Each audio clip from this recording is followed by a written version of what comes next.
Mula naman po kay Marie, ang tanong po niya, may kasunduan kami sa hulugang lote at malapit na kaming matapos magbayad.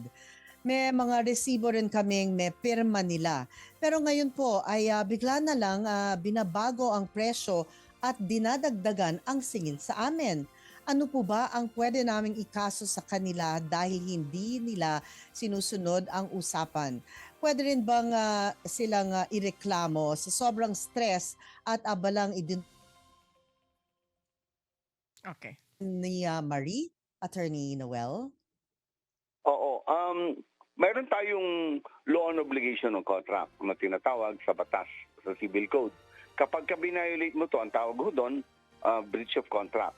Yung pagbili ng lupa at may kasunduan kayo na kung kailan babayaran, paano babayaran at kung kailan matatapos at na yung buyer mo naman ay sumusunod sa lahat ng terms and conditions doon sa kontrata. At yung seller, dahil nga siguro nakita niya nag-appraise yung value, alam niyo magbilang ka ng mga 1 to 2 years, nag-appraise naman ng value. Kaya nga ho pag installment, sinasama minsan ng interest.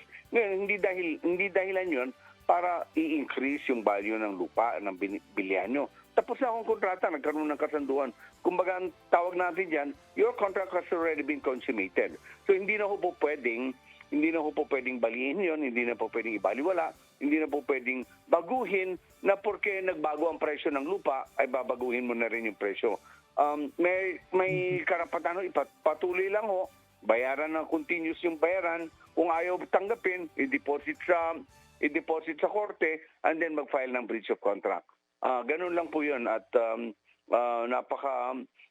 maraming ganyan dahil sa kaalaman ng mga iba, dahil nagpabago-bago ang presyo, pwede rin magbago yung kasunduan. Hindi tama ho yan. Kapag napagkasunduan na at kahit na 3 taon ang usaping bayaran para sa presyo ng lupa, hindi pwedeng on the third year hindi pwedeng baguhin dahil halimbawa may mga instances kasi katulad niyan dati agricultural nagkaroon ng chance na naging commercial yung lupa, so mga times 5 times 6 yung presyo, so hindi na kasalanan ho ng buyer ho yun.